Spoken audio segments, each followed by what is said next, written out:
Hello students, my name is Rohit Panuli and I am from ICT Virtual Classroom, Dehradun. कैसे हैं आप सभी? हम क्लास 12th केमिस्ट्री कर रहे हैं जिसमें कि हमारा चैप्टर चल रहा है सरफेस केमिस्ट्री और पिछले भाग में हमने बात की थी प्रॉपर्टीज ऑफ कोलोइडल सॉल्यूशन को लेके, जिसमें कि हम टिंडल इफेक्ट के बारे में हमने जाना था, ब्राउनिन मूवमेंट के बारे में हमने जाना और कलर के बारे में जाना। कुछ और प्रॉपर्टीज आपकी बचती है कोलोइडल सॉल्यूशंस की जिसे हमें आज कंटिन्यू करना है, तो उससे समझने के लिए चलेंगे बच्चों स्मार्ट बोर्ड की तरफ। तो हमने कलर की बात की थी कि जो कलर होता है वो किस पे डिपेंड करता है, वेवलेंथ ऑफ लाइट स्कैटर्ड, है ना, बाय आपके डिस्पर्स्ड पार्टिकल। और जो वेवलेंथ है लाइट की वो डिपेंड कर रही थी साइज और नेचर ऑफ पार्टिकल में, ठीक है ना। तो अगली जो प्रॉपर्टी है हमारी वो है आपकी चार्ज ऑन कोलाइडल पार्टिकल्स, ठीक है ना। कोलाइडल पार्टिकल्स में क्या होता है, एक तरीके का चार्ज पाया जाता है, तो वो चार्ज क्या होता है उसके बारे में भी हम जानेंगे। तो fourth property is charge on colloidal particle, charge on colloidal particle, charge on colloidal particle,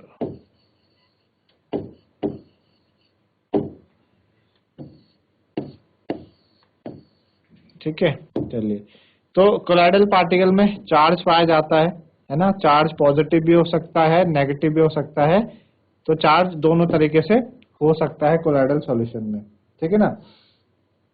तो कोलाइडल पार्टिकल के पास हमेशा एक इलेक्ट्रिक चार्ज होता है और ये जो नेचर ऑफ ये जो चार्ज है वो सेम होता है all the particle in a given colloidal solution, ठीक है ना। अच्छा, वो पॉजिटिव नेगेटिव दोनों तरीके से हो सकता है, तो हम पहले बात करेंगे पॉजिटिवली चार्ज सोल की, ठीक है ना। Positive charged soul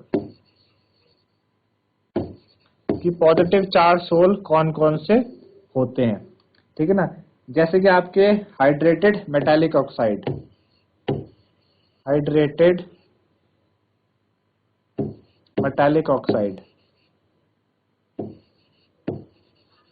hydrated metallic oxide, ठीक है।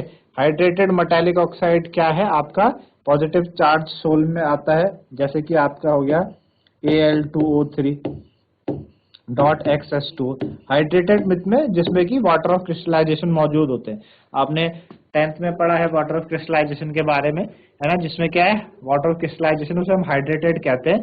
तो Al2O3.XS2, इसी तरीके से आपका हो गया क्रोमियम ऑक्साइड का CrO3.XS2, है ना। इसी तरीके से आपका और क्या हो सकता है, आपका आयरन ऑक्साइड हो सकता है Fe2O3.XS2। तो जितने भी हाइड्रेटेड मेटालिक ऑक्साइड होते हैं वो आपके पॉजिटिव चार्ज सोल की कैटेगरी में आते हैं। सेकंड, आपके जो बेसिक डाई स्टफ होते हैं, बेसिक डाई, है ना, बेसिक डाई जो होती हैं, बेसिक डाई स्टफ, वो भी आपके क्या है पॉजिटिव चार्ज सोल में आते हैं। एग्जांपल जैसे कि मिथाइलिन ब्लू, ठीक है, क्या है methylene blue, methylene blue solution जो है वो आपका क्या है पॉजिटिव चार्ज सोल है, ठीक है ना। अच्छा, जो आपका थर्ड हो गया हेमोग्लोबिन, ब्लड में जो आप देखते हैं, ब्लड में जो पाया जाता है हेमोग्लोबिन, वो भी कैसा है पॉजिटिव चार्ज है।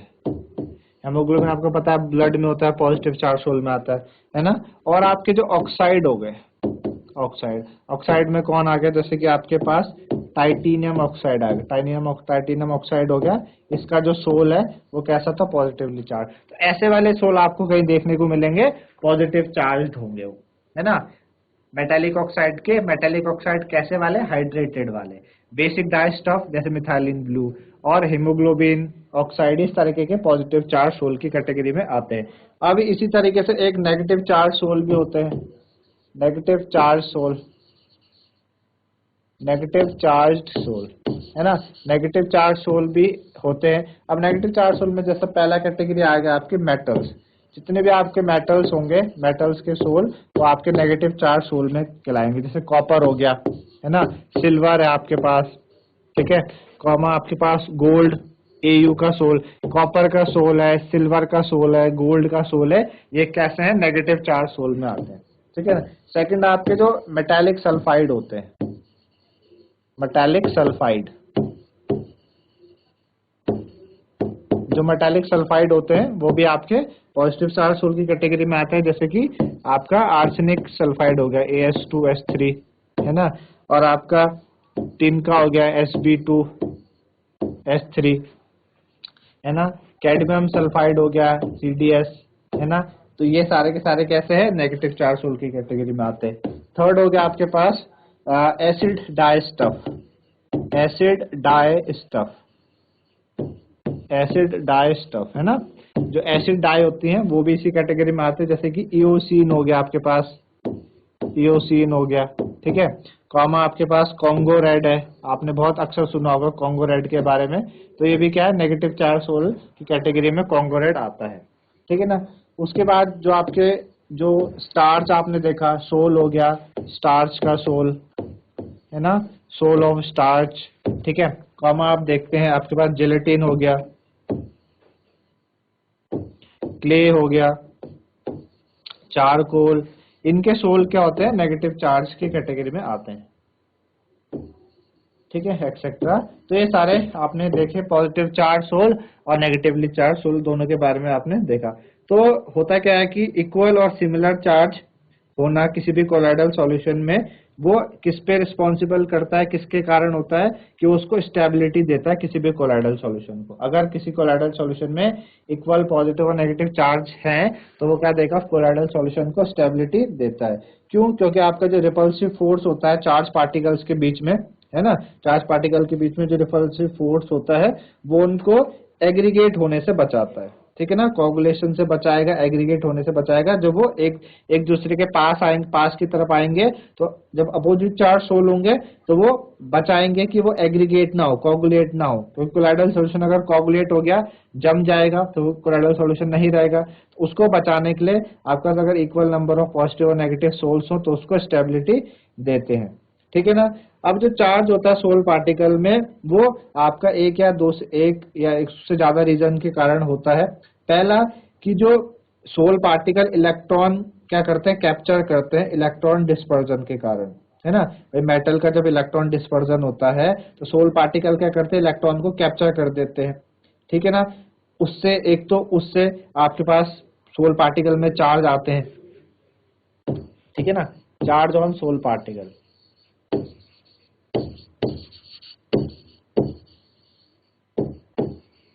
दो तरीके से आता है, एक तो capturing of electron,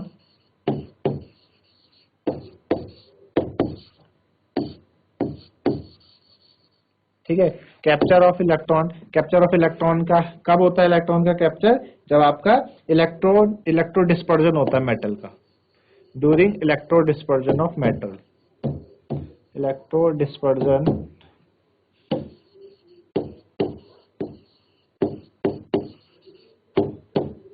dispersion of metal. एक तो ये हो गया आपके पास, ठीक है ना, पहला ये। दूसरा जब प्रेफरेंशियल एडजॉर्प्शन होता है, क्या होता है, प्रेफरेंशियल एडजॉर्प्शन। एडजॉर्प्शन के बारे में आप समझे, आपने पढ़ा है स्टार्टिंग में कि सरफेस पे जब कोई मॉलिक्यूल्स आके रहे तो उसको हम एडजॉर्प्शन बोलते हैं, ठीक। तो जब प्रेफरेंशियल एडजॉर्प्शन होता है आयंस का सॉल्यूशन से, ठीक है ना, तो उससे भी ये होता है। या आपका बोल सकते हैं कि जब इलेक्ट्रिकल डबल लेयर बनती है तो भी हो सकता है, ठीक है ना। तो दूसरा रीजन क्या है, ड्यू टू प्रेफरेंशियल एडजॉर्प्शन।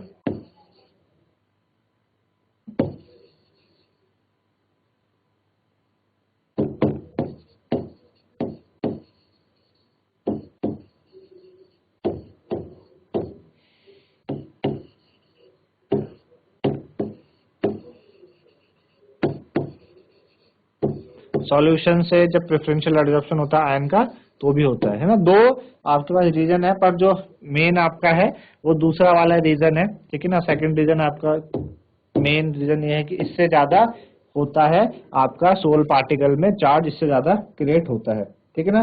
तो सोल पार्टिकल क्या करते हैं, पॉजिटिव या नेगेटिव चार्ज को अपने पास लेके आते हैं प्रेफरेंशियल एडजॉर्प्शन के कारण। जब दो या दो से ज्यादा आयंस आपके प्रेजेंट होते हैं किसी भी डिस्पर्जन मीडियम में तो प्रेफरेंशियल एडजॉर्प्शन आयन का वहां पे देखा जाता है कोलॉइडल पार्टिकल में, है ना।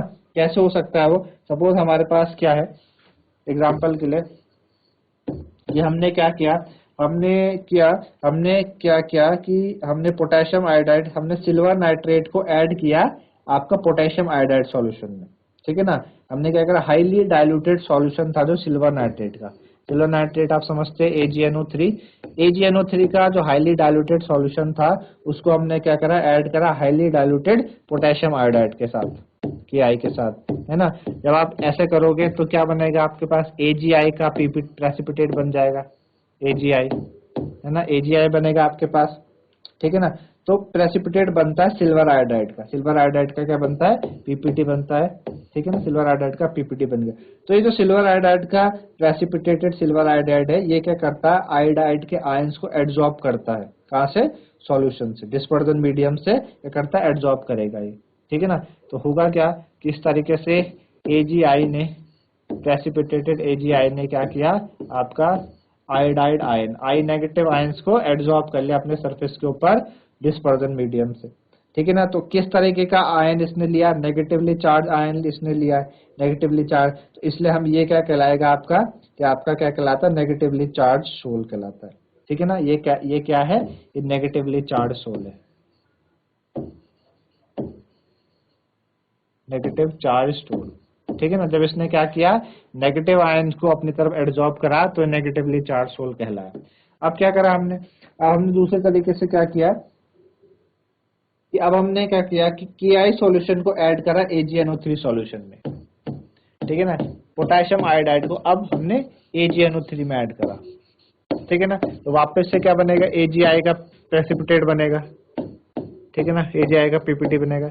अब ये जो AgI का PPT है, अब ये क्या करता है, आपका जो AgI का PPT क्या करेगा, सॉल्यूशन से Ag+ के आयन को एड्सॉर्ब करेगा। AgI का PPT अब क्या करेगा, Ag+ के आयंस को एड्सॉर्ब करेगा सॉल्यूशन से। तो अब देखो इसने पॉजिटिव आयंस को एड्सॉर्ब करा, तो इसलिए क्या कहलाया, positively charge sol, positively charged sol. आई बात समझ में। तो ये क्या कहलाता है, पॉजिटिवली चार्ज सोल कहलाता है। पहले वाले में आपने देखा था कि उसने नेगेटिवली चार्ज को सोल एड्सॉर्ब करा, अभी पॉजिटिव करा था, पॉजिटिवली चार्ज सोल, है ना। तो दोनों में हमने क्या अंतर देखा, पहले में हमने AgNO3 को ऐड किया था आपका इसमें, आपका KI में, पोटेशियम आयोडाइड में, और अभी हमने पोटेशियम आयोडाइड को ऐड करा AgNO3 में। तो दोनों में हमने फर्क देखने को मिला।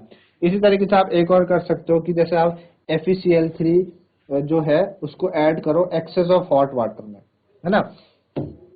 FeCl3 को आप ऐड करो access of hot water, H2 लिया आपने, और कैसे लेना है, हॉट वाटर में आपने एक्सेस ऑफ ये FeCl3 डाल दिया, एक्सेस अमाउंट में आपने, एक्सेस अमाउंट में वाटर में आपने FeCl3 डाल दिया, फेरिक क्लोराइड आपने डाल दिया, ठीक है ना। तो क्या बनेगा आपके पास, क्या बनता है, फेरिक ऑक्साइड बनेगा, है ना। फेरिक ऑक्साइड बनेगा, Fe2O3 बनेगा, है ना। ये बनेगा आपके पास फेरिक ऑक्साइड, ठीक है ना। अब ये क्या करता है, फेरिक ऑक्साइड कैसा बनेगा, हाइड्रेटेड बनेगा। आपने वाटर में डाला, एक्सेस अमाउंट में डाला तो हाइड्रेटेड बनेगा, है ना, XH2। तो ये क्या करता है, ये क्या करेगा, अपने ऊपर किस तरीके के आयंस को एब्जॉर्ब करेगा, Fe, क्योंकि सॉल्यूशन में Fe के आयंस भी होंगे, तो ये क्या करेगा, Fe+3 के आयंस को आप क्या करेगा, अपने सरफेस पे ऊपर एब्जॉर्ब करेगा, ठीक है ना, Fe+3 के आयंस को। जब ये Fe+3 के आयंस को एब्जॉर्ब करा तो कैसा आयन इसने एब्जॉर्ब करा, पॉजिटिव चार्ज, तो इसलिए ये क्या कहलाता है, पॉजिटिव चार्ज सोल कहलाता है, पॉजिटिव चार्ज्ड सोल, ठीक है ना। ये क्या कहलाता है, आपका पॉजिटिव चार्ज सोल कहलाता है, ठीक है ना। इसी तरीके से अगर हम क्या करते हैं कि फेरिक क्लोराइड को हम ऐड करें NOH में, FeCl3 को हमने ऐड करा सोडियम हाइड्रोक्साइड में, ठीक है। सोडियम हाइड्रोक्साइड में आपने क्या करा, ऐड करा, सोडियम हाइड्रोक्साइड सॉल्यूशन में ऐड करा, तो वापस से आपको पता है कि क्या बनेगा, हाइड्रेटेड फेरिक ऑक्साइड बनेगा, FeO3.XH2। और आपको हमने पीछे बताया भी था positive charge sol, negative charge sol के बारे में, एग्जांपल बता रहे थे कि पॉजिटिव नेगेटिव चार्ज कौन कौन से होते हैं। तो वहां पे आपने देखा तो हाइड्रेटेड मेटालिक ऑक्साइड के सॉल्ट होते हैं, देख लो आप, Fe2O3.XH2 हाइड्रेटेड मेटालिक सॉल्ट है, ये हमेशा पॉजिटिव चार्ज सोल देगा। आ रहा है ना पॉजिटिव चार्ज सोल इसमें, है ना। पॉजिटिव चार्ज सोल आया, किस में आया, जब हमने इसको ऐड करा H2 के साथ ऐड करा तो इसने पॉजिटिव चार्ज सोल दिया, ठीक है ना। पॉजिटिव चार्ज सोल अपना आप में क्या है, पॉजिटिव चार्ज सोल है। जब हमने वाटर के साथ किया था, लेकिन जब हमने NaOH के साथ ऐड किया इसने, तो ये क्या करेगा, सॉल्यूशन से OH नेगेटिव के आयंस को एब्जॉर्ब करेगा। किसको? OH नेगेटिव का। तो अब ये क्या कहलाएगा, नेगेटिव चार्ज सोल कहलाएगा, नेगेटिव चार्ज सोल। ठीक है ना, नेगेटिवली चार्ज सोल। देख रहे हैं आप, अकेले है वो Fe2O3, तो कैसा है, Fe2O3 अकेले है, Fe2O3.X H2O, तो पॉजिटिव चार्ज है। जब उसने Fe+3 करा, पॉजिटिव करा, तो पॉजिटिव चार्ज हुआ, OH नेगेटिव किया तो नेगेटिवली चार्ज सोल हुआ। ठीक है ना, नेगेटिवली चार्ज सोल हुआ। तो इस तरीके से आपने देखा कि किस तरीके से हम बता सकते हैं कि आप कोई भी चार्ज कैसा है, पॉजिटिव है, नेगेटिव है, क्या है, किस तरीके से। ठीक है ना। अच्छा, अब होता क्या है कि जब पॉजिटिव या नेगेटिव चार्ज आ जाता है सिलेक्टिव एडजॉर्प्शन के कारण, किसी के सरफेस के ऊपर पॉजिटिव नेगेटिव कोलाइडल पार्टिकल के सरफेस के ऊपर सिलेक्टिव एडजॉर्प्शन के कारण पॉजिटिव या नेगेटिव चार्ज आ गया है ना, तो ये लेयर क्या करती है, अपने काउंटर आयंस को भी अट्रैक्ट करती है, उसी मीडियम से काउंटर आयंस को अट्रैक्ट करेगी। जैसे कि आपके पास क्या था, AgI/I नेगेटिव था, AgI/I नेगेटिव था, आपके नेगेटिवली चार्ज सोल था। ये क्या करेगा, काउंटर आयंस को एब्जॉर्ब करेगा और सेकंड लेयर फॉर्म करता है। क्या करता है, सेकंड लेयर फॉर्म करता है। ठीक है ना, सेकंड लेयर। अब होगा कैसे, जैसे कि सपोज आपके पास क्या है, ये AgI है, ठीक है, ये आपके पास क्या, AgI, इस तरीके से AgI है, और इसके ऊपर, इसके सरफेस के ऊपर कौन आके बैठे हैं, I नेगेटिव एब्जॉर्ब हुए हैं इसके सरफेस के ऊपर।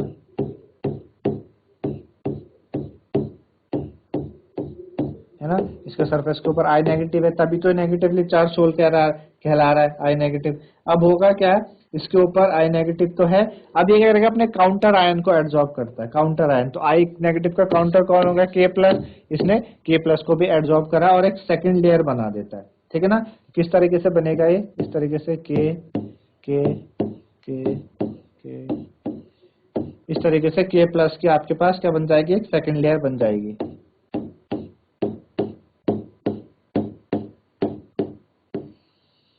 ठीक है, पहली लेयर आपकी ये वाली हो गई, सेकंड वाली आपकी ये वाली हो गई।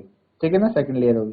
तो जो ये इस तरीके से होता है कि भाई अपने काउंटर आयंस को भी क्या करते हैं, एब्जॉर्ब करते हैं, काउंटर आयन को एब्जॉर्ब करते हैं।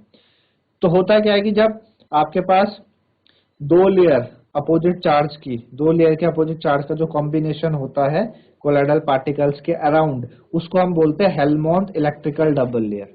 ठीक है ना, क्या बोलते हैं, the combination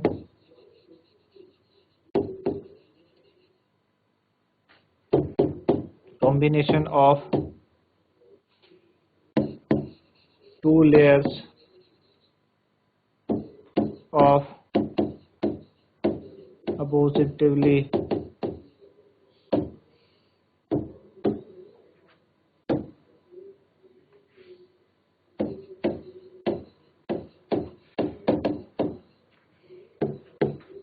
opposite charge, combination of two layer of opposite charge, ठीक है ना, around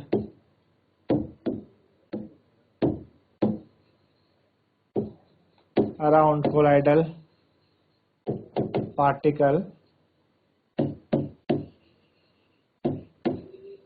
is called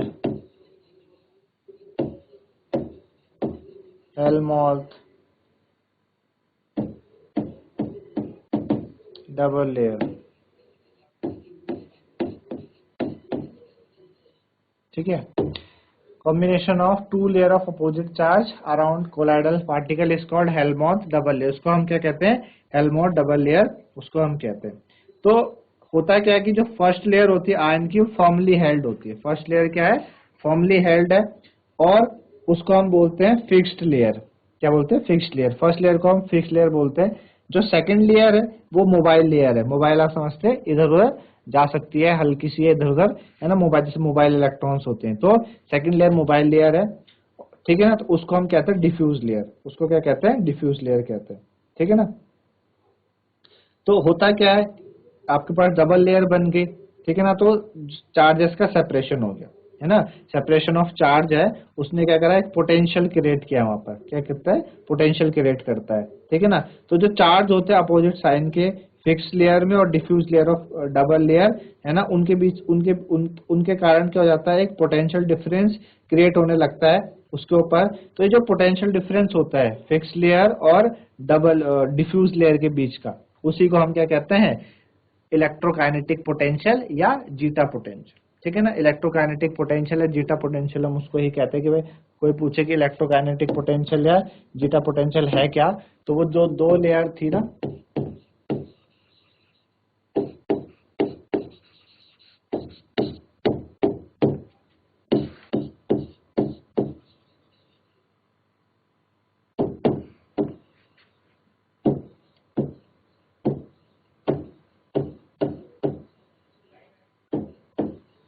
ठीक है, दो लेयर है, डिफ्यूज लेयर और फिक्स लेयर, उनके बीच का जो पोटेंशियल डिफरेंस होता है उसी को हम जीटा पोटेंशियल कहते हैं। ठीक है, the potential difference between fixed layer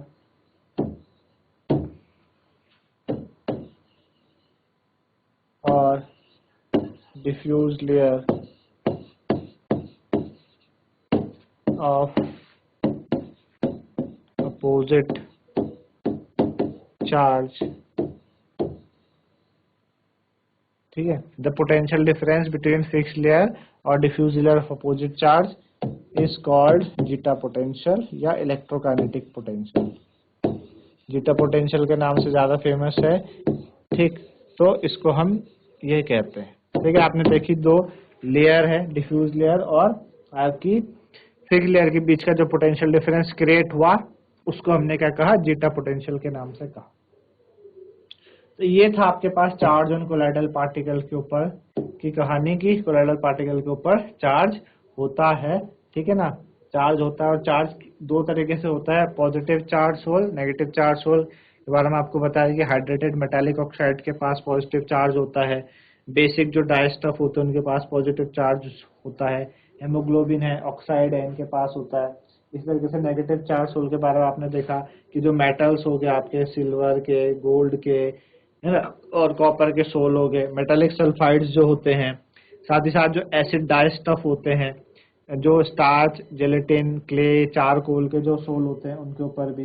ठीक है ना, फिर हमने कहा सोल पार्टिकल के ऊपर चार्ज दो तरीके से होता है, एक तो जब इलेक्ट्रॉन कैप्चर करते हैं during electro dispersion of metal, या फिर जब प्रेफरेंशियल एडजॉर्प्शन होता है आयंस का, आयंस का प्रेफरेंशियल एडजॉर्प्शन होगा सॉल्यूशन से, है ना, तो उसको भी हम किस कैटेगरी में बोलते हैं, लेकिन जो मेन है वो दूसरा वाला है ना। तो इस तरीके से हमने देखा एग्जांपल के थ्रू कि कैसे पॉजिटिव नेगेटिव चार्ज हो सकते हैं। ठीक है ना, फिर बात करेगी डिफ्यूज लेयर और फिक्स लेयर के बीच में क्या कहानी है और इनके बीच का जो पोटेंशियल डिफरेंस है वो क्या कहलाता है। ठीक है ना, तो इतनी बात थी आपकी चार्ज ऑन कोलाइडल पार्टिकल्स के ऊपर लेके कि कोलाइडल पार्टिकल के ऊपर जो चार्ज है इस तरीके से होता है। ठीक है ना, चलिए ठीक, अगला है आपके पास, अगली जो प्रॉपर्टी है कोगुलेशन।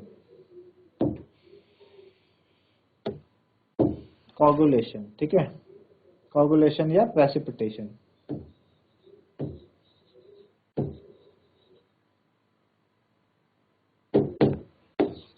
ठीक है ना, कोगुलेशन और प्रेसिपिटेशन।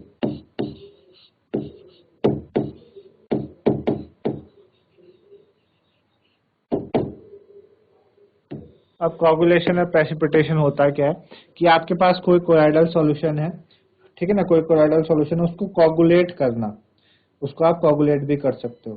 ठीक है ना, तो कोगुलेशन होता क्या एक्चुअल में कि आपका process of setting of colloidal particle, उसको कोगुलेशन कहते हैं। आपके पास कोलाइडल पार्टिकल है, आपने उसको सेट कर दिया, जमा दिया, कोगुलेट कर दिया, तो उसको हम क्या कहते हैं, कोगुलेशन कहते हैं, है ना। तो जो स्टेबिलिटी होती है लायोफोबिक सोल की, लायोफोबिक सोल्स कैसे आपको बताए थे, लायोफोबिक जो आपके क्या है, वाटर रिपेलिंग होते हैं, फोबिक मतलब फोबिया डर, वाटर रिपेलिंग, है ना। ऐसे सोल्स को हमने बात की थी कि ऐसे सोल्स को अगर आप डिस्पर्जन मीडियम के साथ मिलाएं तो ऐसे सोल्स को प्रिपेयर नहीं किया जा सकता, क्योंकि वो कैसे होते हैं, वाटर रिपेलिंग होते हैं, तो उनको स्पेशल मेथड द्वारा क्या किया जाता है, प्रिपेयर किया जाता है। ठीक है ना, अगर जो चार्ज है, अगर चार्ज को आप हटा दें, कोलाइडल पार्टिकल से आप क्या करें, चार्ज को हटा दें, तो पार्टिकल्स कम, एक सब पार्टिकल्स क्या देंगे, पास पास आ जाएंगे, पास पास आके वो एग्रीगेट बनाते हैं, एग्रीगेट या कोगुलेट जम जाते हैं अगर हम उससे चार्ज को हटा दें, है ना, चार्ज को। तो ये जो प्रोसेस होता है आपका प्रोसेस ऑफ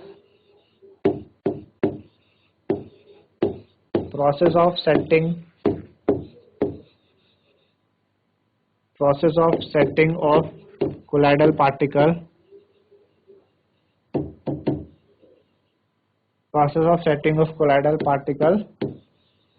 उसी को क्या कहते हैं, कोगुलेशन या प्रेसिपिटेशन कहते हैं। कि आपके पास कोलाइडल सॉल्यूशन, आपने उसे जमा दिया, जैसे ब्लड कोलाइडल सॉल्यूशन है हमारा, ठीक है ना, ब्लड क्या है, कोलाइडल सॉल्यूशन। आपने देखा होगा कभी सेविंग के दौरान कट हो जाता है तो हम फिटकरी लगा देते हैं, है ना। फिटकरी क्या है, एक इलेक्ट्रोलाइट है, उसमें क्या है, आयंस मौजूद है, ठीक है ना। तो वो क्या करेगी, फिटकरी जब हम लगाते तो ब्लड रुक जाता, वहां पे जम जाता वहीं पर, है ना। तो उससे हो गया। आपने देखा कि जब हमारा हाथ कभी कट जाए तो खून बहने लगता है, लेकिन वो बहता नहीं रहता, अपने आप रुक जाता थोड़ी देर बाद, क्योंकि कोगुलेशन के कारण। हमारे ब्लड में विटामिन के की ये प्रॉपर्टी है कोगुलेट करने की, उसकी कमी से कोगुलेशन नहीं होता। तो ये सारी बातें कोगुलेशन में होती है, कोगुलेशन या प्रेसिपिटेशन इसको हम कहते हैं, ठीक है ना। चलिए, अलग अलग तरीके हैं लाइपोफिलिक सोल्स को कोगुलेट करने के, ठीक है ना। जैसे कि किस किस तरीके से आप कोगुलेट कर सकते हो, जैसे मैंने पहला तो आपको बताया कि आपको क्या कर दो, इलेक्ट्रोलाइट ऐड कर दो by addition of electrolyte,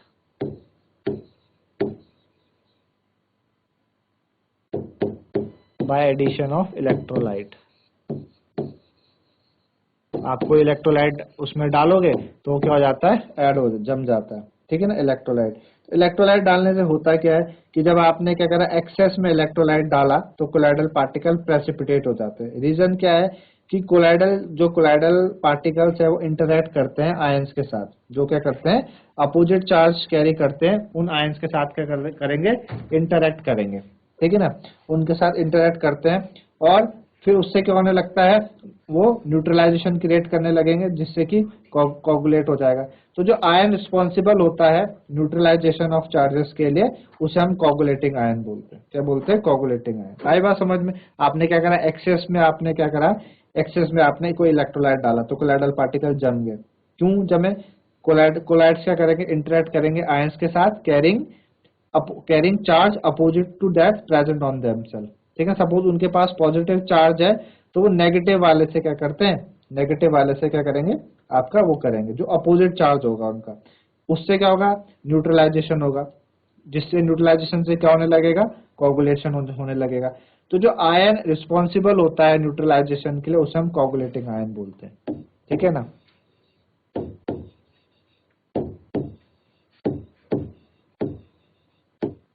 Ion responsible for coagulation.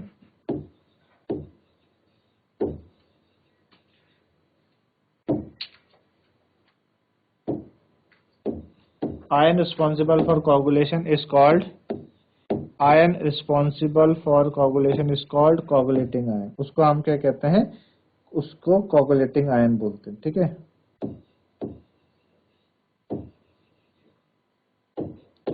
उसे हम कोगुलेटिंग आयन बोलते हैं, जो आयन कोगुलेशन के लिए क्या है, रिस्पॉन्सिबल है, ठीक है ना। तो नेगेटिव आयन क्या करता है, प्रेसिपिटेट करेगा पॉजिटिव चार्ज सोल को। नेगेटिव क्या करेगा, पॉजिटिव चार्ज सोल को प्रेसिपिटेट करेगा, और पॉजिटिव क्या करेगा, नेगेटिव को करेगा। इस तरीके से दोनों में चीजें चलती रहती है, ठीक है ना, चलती। जितना ज्यादा आपके पास क्या बोलता है, जितना ज्यादा आपके पास जो पावर होगी, मतलब जितना ज्यादा चार्ज होगा उस आयन पे, फ्लोकेटिंग आयन को जो फ्लोट कर रहा है वहां पे, है ना, या ऐसे बोल सकते हो charge.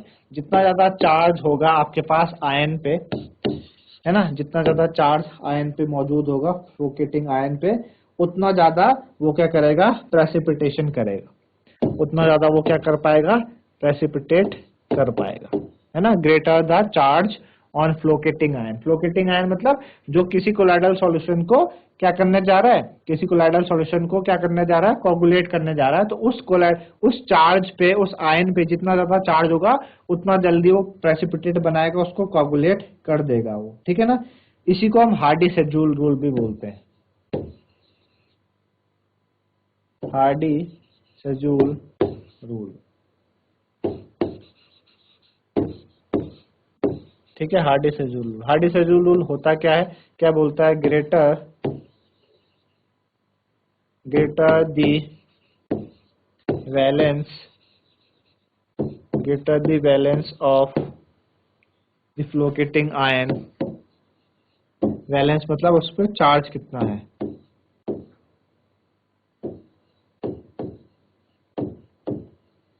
Greater the valence of the flocating ion added, greater the valence of flocating ion added, greater is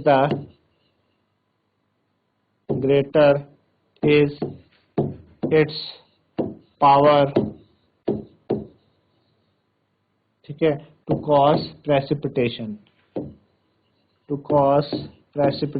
या coagulation। ठीक है, इसको हार्डी शेड्यूल रूल हम बोलते हैं। ठीक है, सपोज आपके पास ये है Al+3 है, ठीक है, कॉमा आपके पास क्या है Ba+2 है, कॉमा Na+2 है। ठीक है ना, अब ये कैसे हैं, सारे के सारे पॉजिटिव आयंस है, सारे क्या है, पॉजिटिव आयंस है। तो ये क्या करेंगे, नेगेटिव आयंस को कोगुलेट करेंगे। ठीक है ना, नेगेटिव करेंगे। तो अगर इनकी हम फ्लोकेटिंग पावर जाने तो किस ऑर्डर में हम लगाएंगे, इस ऑर्डर में हम लगाएंगे कि भाई Al+3 के पास ज्यादा चार्ज है, सबसे तेज वो क्या करेगा, प्रेसिपिटेशन करेगा। फिर देन कौन करेगा, Ba+2 उसके बाद करेगा, और सबसे लास्ट में Na+ करेगा। तो अभी आपको बताया कि जितना ज्यादा चार्ज जिस आयन के पास उतना ज्यादा। तो ये सारे के सारे कैसे पॉजिटिव आयन से, तो किसको करेंगे, नेगेटिव वाले को करेंगे कोगुलेट, नेगेटिव चार्ज को क्या करेंगे, कोगुलेट करेंगे, है ना। तो पहले कौन करेगा, आपका Al+3 सबसे ज्यादा चार्ज उसी के पास है ना। इसी की तरह हमारे पास अगर क्या है, ये है PO4 3 negative, comma SO4 2 negative, comma Cl negative. ये कुछ आयंस है, नेगेटिव आयंस है। ये क्या करेंगे, नेगेटिव आयंस किसको करेंगे, पॉजिटिव को करेंगे, पॉजिटिव चार्ज को क्या करेंगे, आपका प्रेसिपिटेट करेंगे।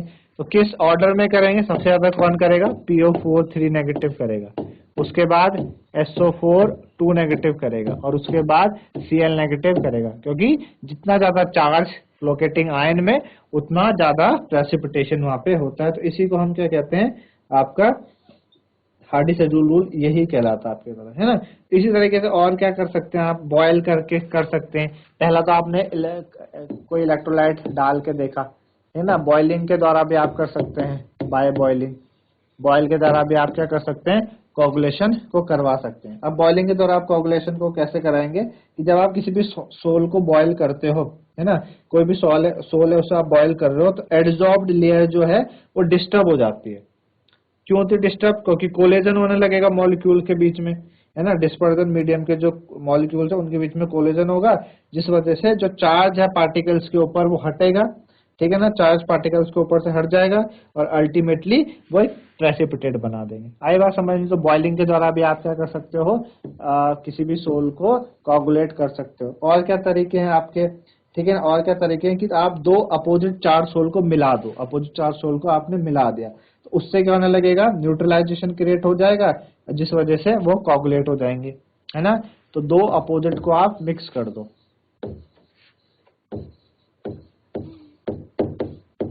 तो अपोजिट को क्या कर दे, मिक्स कर दे। तो मिक्स करने से भी आपका वो चीज हो जाएगी, ठीक है ना, मिक्स करने से भी ये चीजें हो जाएंगी। और क्या कर सकते हो, बाय परसिस्टेंट डायलिसिस। चौथा, by persistent dialysis, by persistent dialysis. Persistent dialysis के द्वारा भी आप कर सकते हो। परसिस्टेंट डायलिसिस क्या होता है, जब प्रोलॉन्ग डायलिसिस करते हैं तो इलेक्ट्रोलाइट के जो ट्रेसेस होते हैं, है ना, जो ट्रेसेस होते हैं इलेक्ट्रोलाइट के, वो सोल के अंदर जो प्रेजेंट होते हैं उनको हम रिमूव करते हैं ऑलमोस्ट कंप्लीटली, है ना। अब आपने सारे के सारे कर दिए, जिस वजह से कोलाइडल क्या बनेगा, अनस्टेबल हो जाएगा और अल्टीमेटली कोगुलेट हो जाएगा। कुछ ना कुछ तो उसके पास होनी चाहिए। अगर आप सारे हटा दोगे तो प्रोलॉन्ग्ड, बहुत देर तक आपने डायलिसिस करा, है ना, तो सारे इलेक्ट्रोलाइट हट गए। अब क्या करेगा, वो अनस्टेबल हो जाएगा, जिस वजह से वो प्रेसिपिटेट हो जाएगा, जम जाएगा। तो ये कुछ तरीके हैं आपके इनको कोगुलेट करने के, प्रेसिपिटेट करने के कोलाइडल सॉल्यूशन। तो ये कुछ प्रॉपर्टीज थी आपकी कोलाइडल सॉल्यूशंस की। तो इस तरीके से बच्चों आपने प्रॉपर्टीज ऑफ कोलाइडल सॉल्यूशन के बारे में जाना, ठीक है ना। इस तरीके से हमारा ये चैप्टर है सरफेस केमिस्ट्री ओवर होता है। लगभग हमने सारी चीजें कवर करी इस चैप्टर के अंदर, एडजॉर्प्शन से लेके, एडजॉर्प्शन क्या होता है, उसके बाद देन आपका जो टाइप्स है एडजॉर्प्शन के, फिजिकल, केमिकल, ठीक है ना, उनकी कैरेक्टरिस्टिक, ठीक, उनके बीच का डिफरेंस।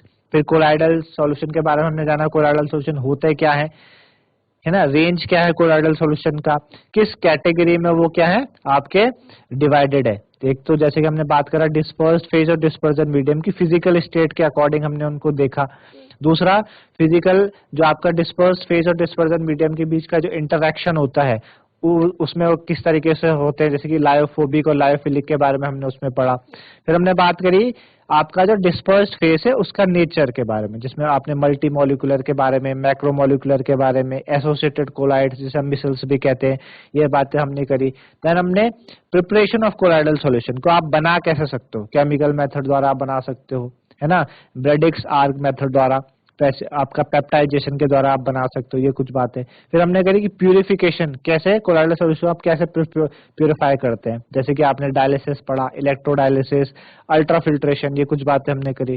देन फिर हम आए आपकी प्रॉपर्टीज ऑफ कोलाइडल सॉल्यूशन में, टिंडल इफेक्ट, ब्राउन मोमेंट, आपका कलर, देन आपका चार्ज क्या होता है कोलाइडल सॉल्यूशन के बारे में, है ना, कोगुलेशन या प्रेसिपिटेशन को क्या कहते हैं, ये सारी प्रॉपर्टीज हमने पढ़ी इस चैप्टर के अंदर। तो ये चैप्टर आपका ओवर हो चुका है, खत्म हो चुका है सरफेस केमिस्ट्री। मेरे ख्याल से आप लोगों को ये चीजें समझ में आई होंगी। तो आज के लिए इतना ही, धन्यवाद, हैव अ नाइस डे।